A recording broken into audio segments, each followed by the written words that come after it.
Queridos irmãos e irmãs, que Jesus nos abençoe.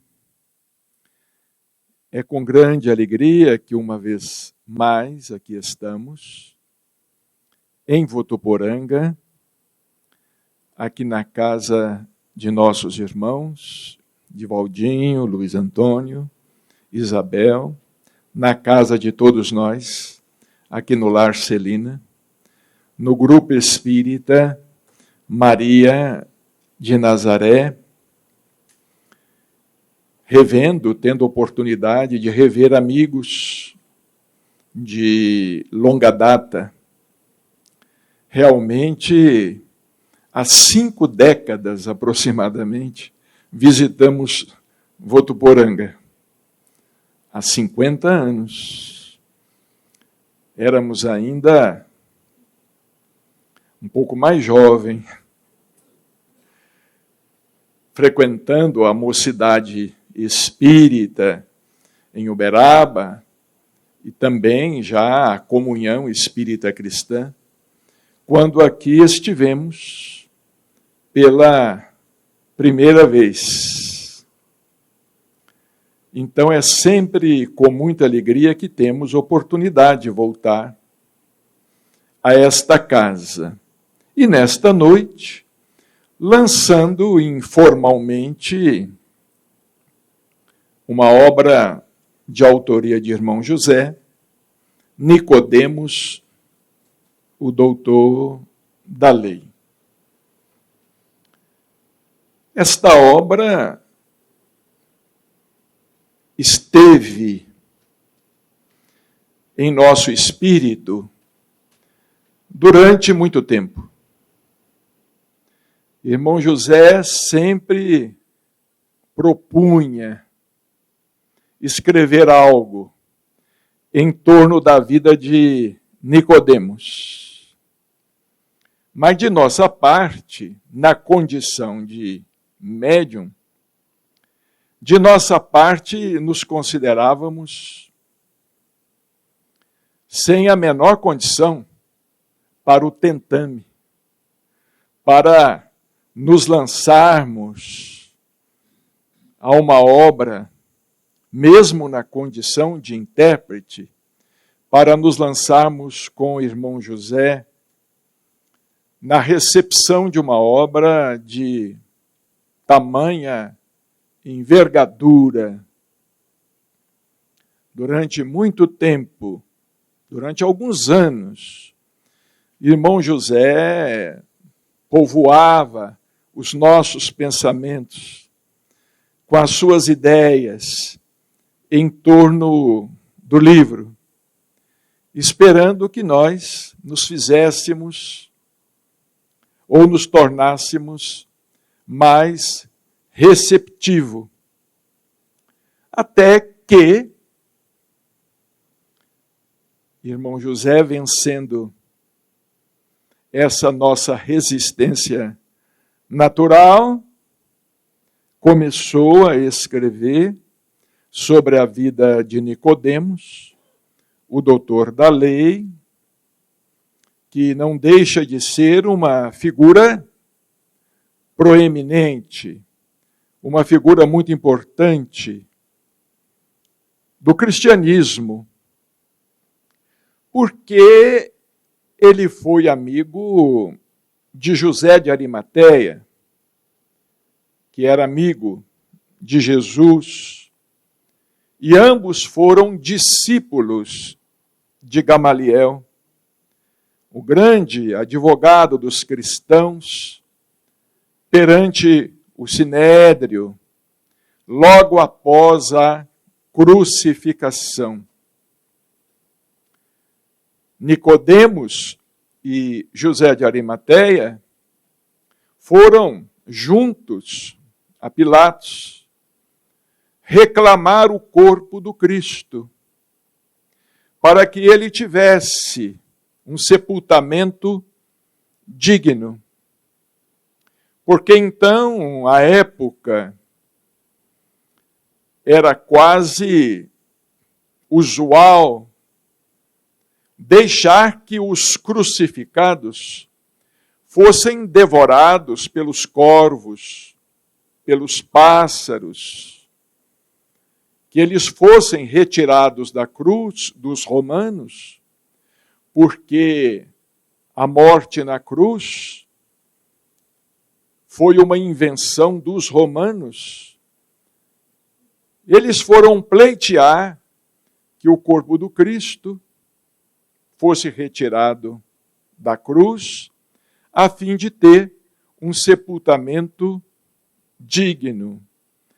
E foi justamente a figura de Nicodemos, que era um importante fariseu, doutor da lei, foi justamente a Nicodemos que Jesus falou mais claramente a respeito da reencarnação, que os judeus conheciam com o nome de ressurreição.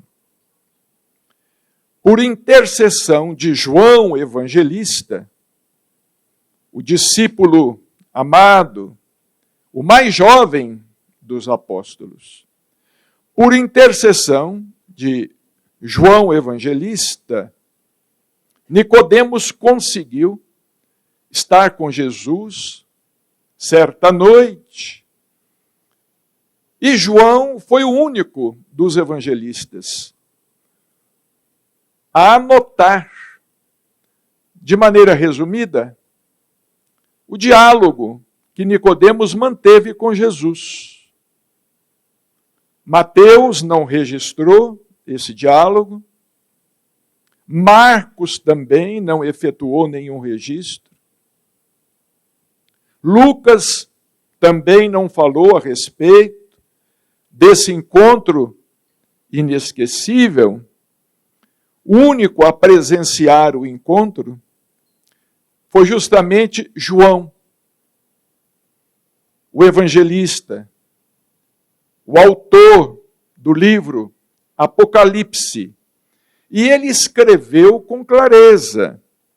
E havia um homem dentre os fariseus, por nome Nicodemos, senador dos judeus. Este, uma noite, veio buscar a Jesus e disse-lhe, Rabi, que quer dizer mestre. Nicodemos se dirigiu a Jesus com extremo respeito, ao contrário dos demais integrantes, ou pelo menos de alguns outros integrantes do Sinédrio, que já haviam perseguido a João Batista e agora estavam perseguindo a Jesus por artimanha de Anás e Caifás. Rabi, sabemos que é mestre, vindo da parte de Deus, porque ninguém pode fazer estes milagres que tu fazes, se Deus não estiver com ele. Jesus respondeu-lhe e disse, na verdade te digo, que não pode ver o reino de Deus, senão aquele que renascer de novo. Nicodemos lhe disse, como pode um homem nascer sendo velho? Vejamos que as perguntas de Nicodemos eram pertinentes. Vejamos que ele meditava a respeito do assunto. Ele era um estudioso. E irmão José fala que o tema da reencarnação o intrigava desde a adolescência, porque ele não compreendia bem. Ele via lógica na reencarnação, mas ele não entendia bem como pode um homem nascer sendo velho. Porventura pode entrar no ventre de sua mãe e nascer outra vez? Vejamos, aqui está claro. Ele não estava fazendo uma referência ao renascimento de ordem moral, ao renascimento de ordem espiritual. Ele estava se referindo à reencarnação. a volta do Espírito à Terra em um novo corpo, especialmente formado para ele, como os Espíritos bem mais tarde iriam ensinar através de Allan Kardec. Respondeu-lhe Jesus: em verdade te digo que quem não nascer da água e do Espírito não pode entrar no reino de Deus. O que é nascido de carne é carne, e o que é nascido do Espírito é Espírito. Não te maravilhes de eu te dizer que importa-vos nascer de novo. Então Jesus disse a ele: não te maravilhes, não te surpreendas de eu te dizer que importa-vos. Quer dizer, é importante, é indispensável, é necessário nascer de novo. O Espírito sopra onde quer, e tu ouves a sua voz, mas não sabes de onde ele vem, nem para onde vai. Assim é todo aquele que é nascido do Espírito. Perguntou Nicodemos. Vejamos que Nicodemos pergunta a Jesus sobre o assunto diversas vezes. Como se pode fazer isto? Respondeu Jesus: tu és mestre em Israel e não sabes estas coisas? Você é um senador, você é um doutor da lei, você é um estudioso das Escrituras, você conhece o Torá e você não sabe destas coisas? Em verdade te digo que nós dizemos o que sabemos e damos testemunho do que vimos, e vós, com tudo isso, não recebeis o nosso testemunho. Se quando eu vos tenho falado das coisas terrenas,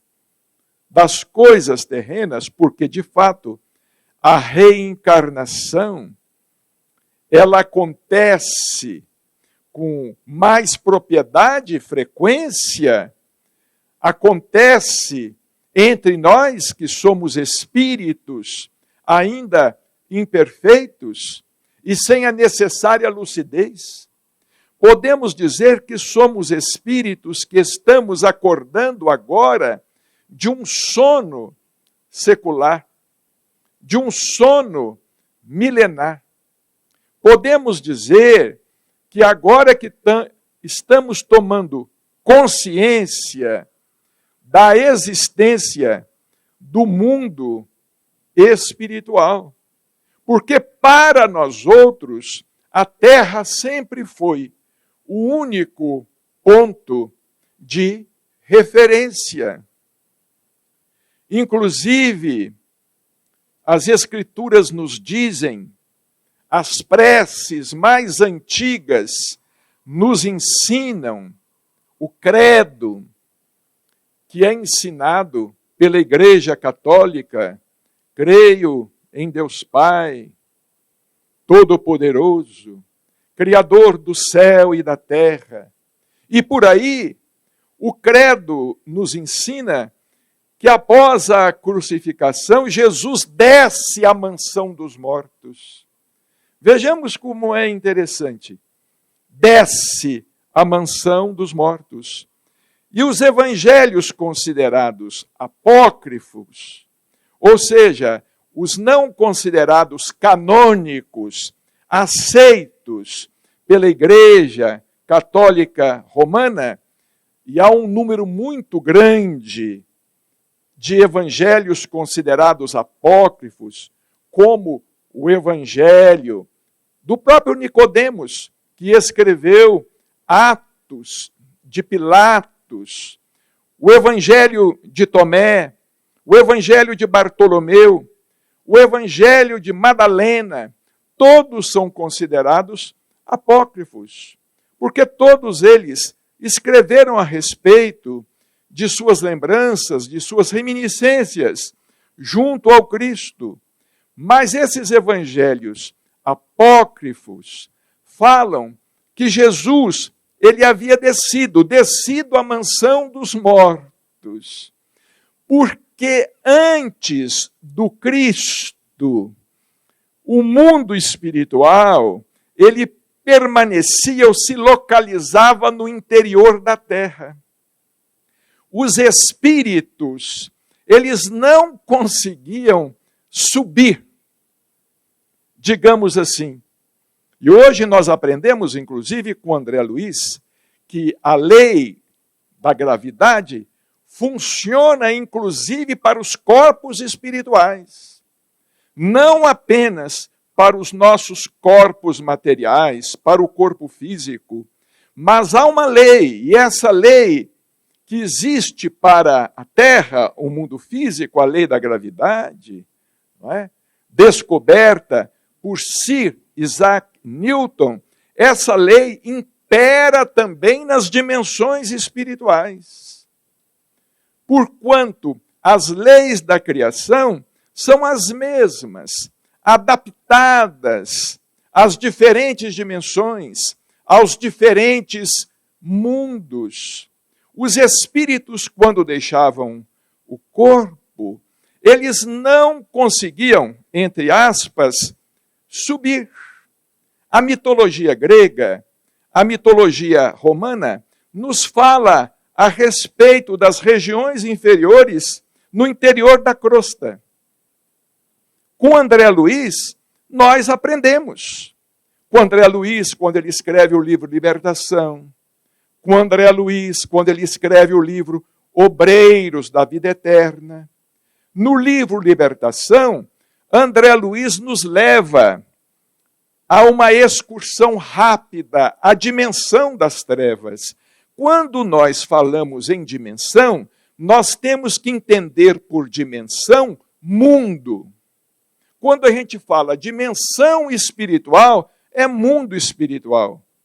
Quando nós falamos em plano espiritual, nós não estamos nos referindo a um plano reto.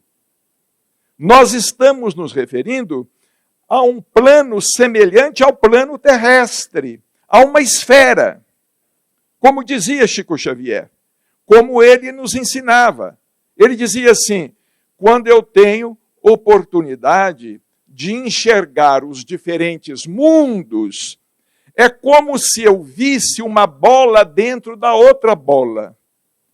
Um círculo dentro do outro círculo. André Luiz, no livro Obreiros da Vida Eterna, ele desce mais ainda, porque ele nos leva ao limiar do abismo. Quando nós falamos em dimensão, repetimos, nós temos que entender por dimensão esfera, mundo. Esfera, sim, porque a esfera é considerada a figura geométrica mais perfeita. Já ensinava Pascal, o grande matemático, que Deus é um círculo, é uma esfera, cujo centro está em toda parte e em parte alguma. Impressionante, Pascal, com a sua inspiração. Deus pode se assemelhar a um círculo, cujo centro está em toda parte e em parte alguma. Então vejamos, quando Jesus é crucificado, ele ainda permanece durante 40 dias entre nós. Tanto é assim que Maria de Magdala, ao surpreendê-lo redivivo naquele domingo extraordinário, naquela manhã de domingo, nas primeiras horas do dia de domingo, quando ela o surpreende redivivo e tenta tocá-lo, dizendo, Rabi, emocionada, ele pede, não me toques, Maria, não me toques, porque eu ainda não fui ao meu Pai. Ou seja, ele ainda não havia ascendido. Ele ainda não havia retornado, certamente, de onde ele procedera para a terra. Este mundo de provas e expiações, que à época de Jesus era um mundo primitivo. Dr. Inácio Ferreira disse que foi com o nascimento de Jesus que o mundo deixou de ser primitivo, a terra deixou de ser, na hierarquia dos mundos, deixou de ser considerado um mundo primitivo e passou a ser um mundo de provas e expiações. Então vejamos essa questão da reencarnação. A reencarnação é uma lei universal. Ela existe para todos os seres e para todas as coisas. Uma célula reencarna. Einstein provou que uma célula, um átomo, uma molécula, ele provou que um átomo desencarna e reencarna. Quando ele disse que a matéria pode se transformar em energia, ele está dizendo que a matéria desencarna, se transforma em energia. Quando ele diz que a energia pode se transformar em matéria, ele está dizendo que a energia reencarna. Então vejamos, são coisas muito simples, porque essa lei da reencarnação, ela se aplica não apenas a nós, ela se aplica a todo o universo. Evidentemente que, em relação a nós outros, espíritos ainda muito imperfeitos, conforme falamos, agora que estamos acordando, agora que nós estamos cogitando da questão da reencarnação, em relação a nós outros, a reencarnação acontece com muito mais frequência. Nós reencarnamos, desencarnamos e reencarnamos um grande número de vezes. Mas os próprios espíritos nos dizem que nas esferas superiores, nos mundos superiores, os espíritos reencarnam menos. E as reencarnações, elas não são tão difíceis quanto na Terra. Está lá em O Livro dos Espíritos. Quando Allan Kardec pergunta se a infância é um período, é uma fase necessária para o espírito, se é necessária o período, a fase da infância, é necessária em todos os mundos. Os espíritos responderam, sim, mas em alguns mundos ela não se mostra tão estúpida. O período da infância é o termo que eles utilizam. Não se mostra tão, digamos, imperfeita, atrasada, porque nos mundos superiores a reencarnação acontece, como acontece também a desencarnação. Mas nós sabemos que nos mundos superiores, o período da infância, ele não é assim tão difícil para o espírito, como dizia Chico Xavier. Chico Xavier dizia, para o espírito que reencarna, o período da infância é como se fosse um período de doença, porque ele fica à mercê. O espírito fica sem possibilidades de se manifestar. Ele se sente limitado pelo próprio corpo, pelo seu próprio veículo de manifestação. Somente com o desenvolvimento do corpo, com o desenvolvimento do sistema cerebral, do sistema nervoso, enfim, Somente com o desenvolvimento do corpo é que o espírito ele vai se sentindo mais livre.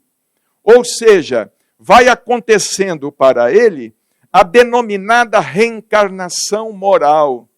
Leon Denis, no livro O Problema do Ser, do Destino e da Dor, uma obra extraordinária, estudando a questão da reencarnação, Leon Denis fala que a reencarnação moral, ela acontece para o espírito por volta dos 21 anos de idade. Ou seja, somente quando o espírito, isso em meados do século XIX, somente quando o espírito atingisse 21 anos de idade, é que ele estaria completamente integrado, em que ele, possivelmente, poderia ser ele mesmo, naquela sua nova personalidade.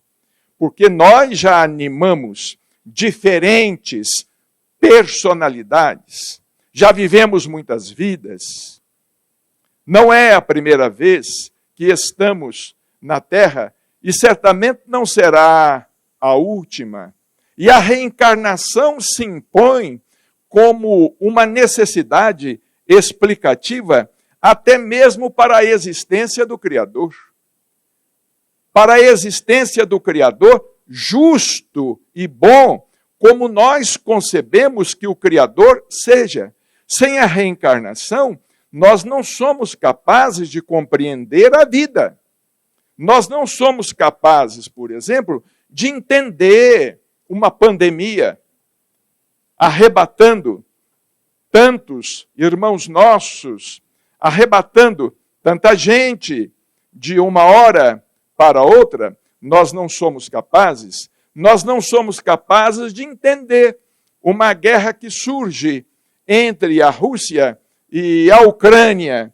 Nós não somos capazes de entender as crianças que nascem sem oportunidade física, sem oportunidade psicológica, sem oportunidade, muitas vezes, espiritual e social para se desenvolver em sua plenitude. Nós não somos capazes de entender. Somente a reencarnação justifica a vida e justifica a existência do Criador. Agora, nós precisamos entender e tomarmos consciência da nossa condição de espíritos imortais e não continuarmos pensando tão ingenuamente em torno da reencarnação.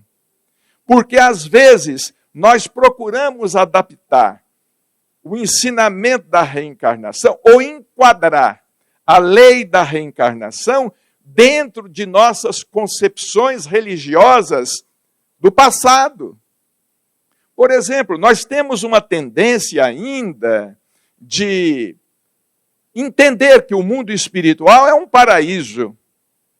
Nós temos uma dificuldade muito grande para entendermos o mundo espiritual como sendo um mundo normal primitivo, pré-existente e sobrevivente a tudo, como está em O Livro dos Espíritos. Nós temos uma dificuldade muito grande para entender o mundo espiritual como sendo o mundo das causas, como sendo o mundo que Platão concebeu. O grande discípulo de Sócrates, o mundo espiritual é o mundo das causas. Nós não estamos indo para o mundo espiritual, nós estamos voltando. Estamos voltando para casa. Isto ficou muito claro na parábola do filho pródigo, que igualmente só foi anotada pelo evangelista Lucas. Uma parábola extraordinária, talvez a mais transcendente de todas as parábolas contadas por Jesus. A parábola do filho pródigo, do filho que abandona a casa paterna e cai. Mas depois ele toma alguma consciência e resolve voltar. Ou seja, ele quer voltar para a casa do Pai. Todos nós somos filhos pródigos, que deixamos a casa paterna. Nós deixamos a casa de Deus. Ou seja, nós deixamos o centro da luz, porque somos seres imperfeitos e nem sempre temos escolhido os melhores caminhos. Nem sempre temos escolhido os melhores caminhos. Nós temos feito trajetórias sinuosas através dos séculos. Em O Livro dos Espíritos, Kardec pergunta se os espíritos imperfeitos um dia também chegarão à perfeição, como aqueles espíritos que caminham em linha reta. E para nós, o único espírito que seguiu em linha reta, estamos com Emmanuel, no livro A Caminho da Luz, e também no livro O Consolador, o único espírito que seguiu em linha reta foi Jesus Cristo. Então Kardec pergunta, e aqueles outros que não escolheram os melhores caminhos? Os espíritos responderam, eles também chegarão, mas para eles as erraticidades serão mais longas. As erraticidades serão mais longas. Nós todos somos espíritos errantes. Nós costumamos chamar de errantes os espíritos que imaginamos estejam a vagar por aí. Nós também estamos a vagar por aí.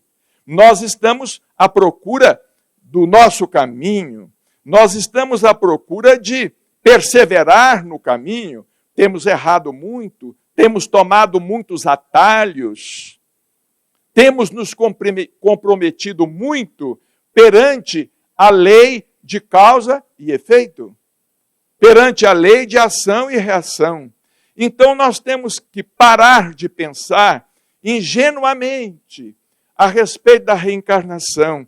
Ou seja, quando eu chegar ao mundo espiritual e eu vou querer voltar à Terra, o voltar à Terra é mais ou menos como nós supomos o nosso chegar no mundo espiritual.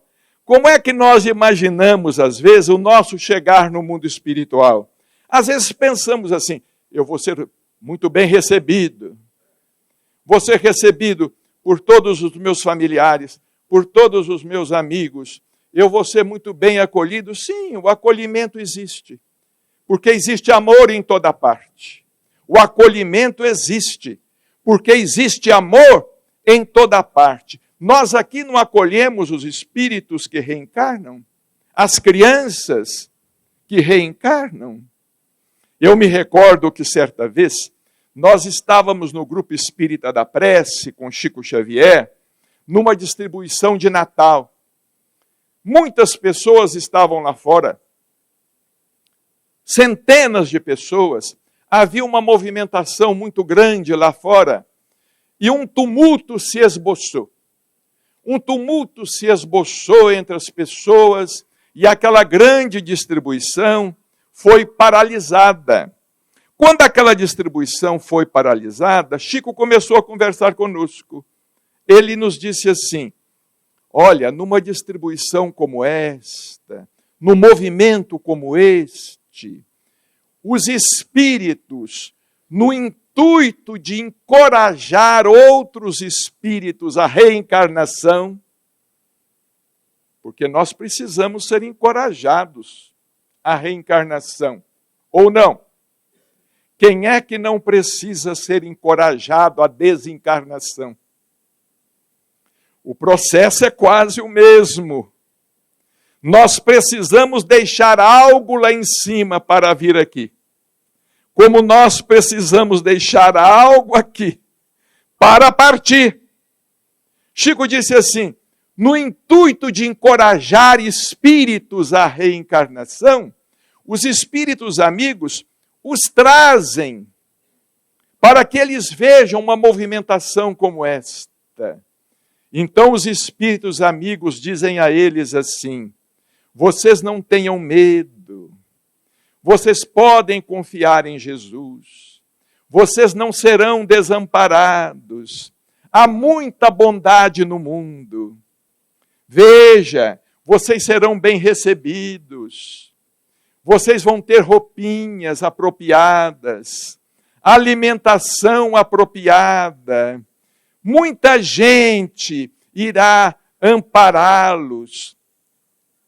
Porque às vezes, reencarnando numa condição difícil, os espíritos pensam assim: eu posso ser abandonado na infância.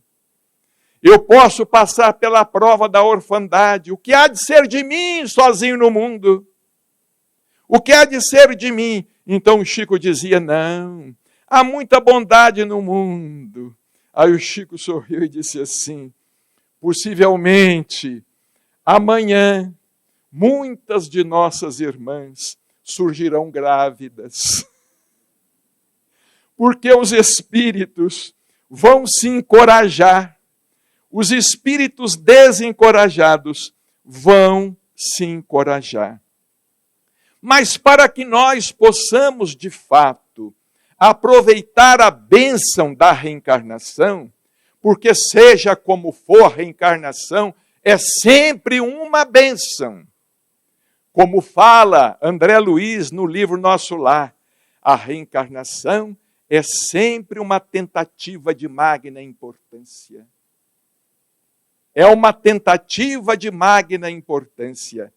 Ou seja, é uma tentativa para que nós possamos sair do lugar comum, para que nós possamos evoluir, para que nós possamos adquirir certos conhecimentos, adquirir certas virtudes, para que nós possamos, enfim, saldar algum débito, nos relacionarmos melhor com quem não nos relacionávamos em vidas anteriores, ou não nos relacionamos em vidas anteriores. É uma tentativa de magna importância.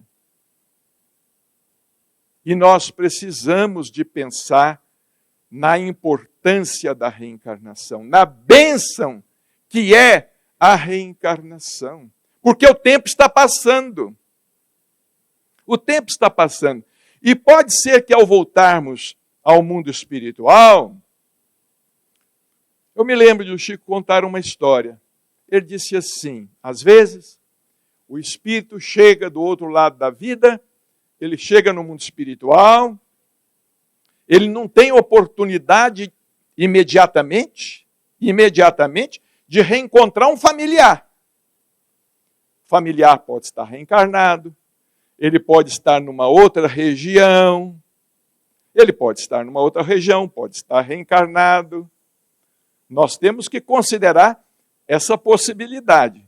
Aí o Chico disse assim: nós vamos conviver com os nossos irmãos, porque todos somos irmãos. Vejamos bem, André Luiz chegou no mundo espiritual, ele não se deparou de início com nenhum de seus familiares, porque sua mãe estava numa dimensão superior. O seu pai enrolado numa dimensão inferior. Algumas irmãs já estavam na terra, e ele teve que contar lá, como diz o doutor Inácio, ele foi para uma casa, um lar de adoção. Ele foi ser filho de Dona Laura. Filho de Dona Laura, que era mãe de Lísias. E ele foi ser irmão de Lísias. Isso com André Luiz. Vejamos bem. Aí o Chico disse assim: nós vamos conviver com os nossos irmãos. Eles não nos repreendem, eles não nos recriminam, eles não nos acusam.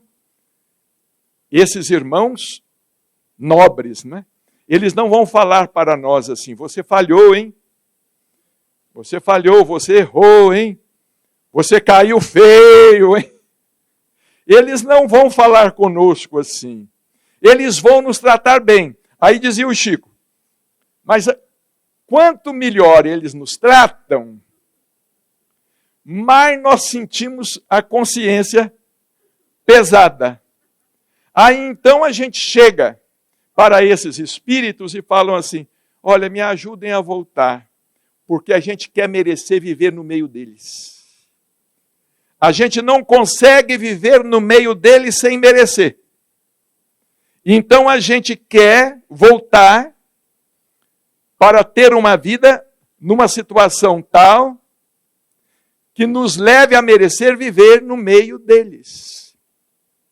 Às vezes, alguns companheiros nossos de doutrina, alguns poucos companheiros, dizem assim: eu quando voltar à terra, eu quero isto, eu quero aquilo outro, eu quero isto, eu vou querer um corpo assim, eu vou querer reencarnar numa condição assim, assado. Você pode querer. Sonhar não é proibido, você pode querer. Mas a lei da reencarnação, ela é regida pela lei do mérito.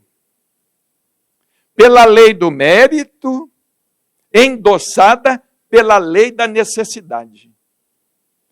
A necessidade e o mérito é que vão se unir para que nós possamos merecer voltar à Terra em um novo corpo, dando assim continuidade ao nosso aprendizado.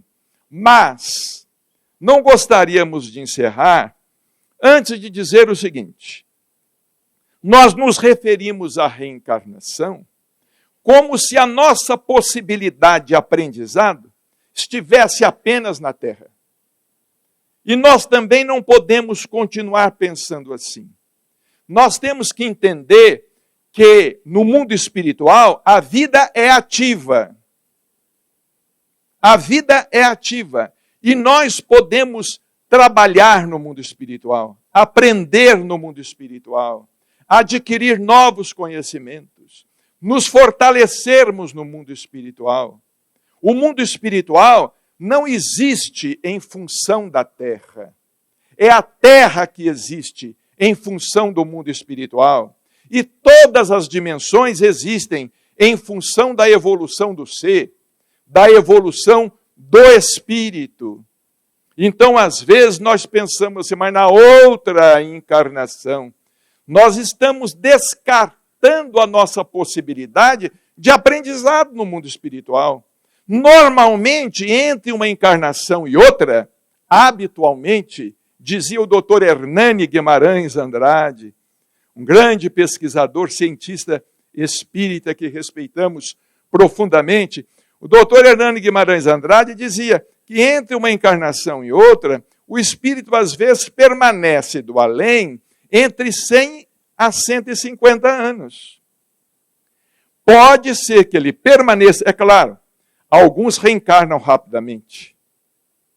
Alguns reencarnam daí algumas semanas, alguns meses, mas alguns podem permanecer no mundo espiritual durante muito tempo, porque a vida lá é uma vida normal. É uma vida como a que temos aqui. É a sequência, é a continuidade. A gente vive repetindo que a vida na Terra é uma cópia da vida no mundo espiritual. Mas quando nós procuramos os pontos de contato, nós não aceitamos. E muitos dizem assim, estão humanizando o mundo espiritual. É claro, ou nós humanizamos o mundo espiritual, ou nós não vamos entender nunca o mundo espiritual. E é claro, ou nós espiritualizamos a Terra, ou nós nunca vamos nos aproximar o quanto devemos do mundo espiritual. Nós temos que fazer as duas coisas. Nós temos que espiritualizar a Terra para que a Terra se aproxime do mundo espiritual. E temos que humanizar o mundo espiritual para que ele deixe de ser esse céu que imaginamos alcançar sem merecer. Um céu que imaginamos alcançar sem merecer. Porque, a rigor, se for assim, a maioria de nós outros, não é? A maioria de nós outros, quando advir para nós a desencarnação, nós podemos tomar outro caminho, porque com certeza não temos asas de anjo. Chico Xavier dizia assim, de cada 4 que desencarnam, 3 ficam por aqui mesmo. Ficam por aqui mesmo onde? Dizia Chico Xavier, de cada 4 que desencarnam, 3 ficam por aqui mesmo. Ficam na terra ao lado. Ficam na terra ao lado. E é para lá que certamente vamos, com a graça do Senhor, onde, segundo o doutor Inácio, há uma vassoura à nossa espera, para que nós possamos trabalhar e realizar aquilo que não realizamos, ou não temos realizado, ou não temos a intenção de realizar. Sendo que, segundo Formiga, aí na oração dos 60,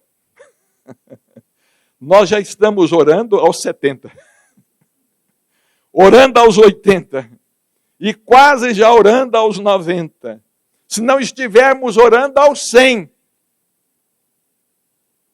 O Espiritismo nos conscientiza. O Espiritismo é uma doutrina libertadora.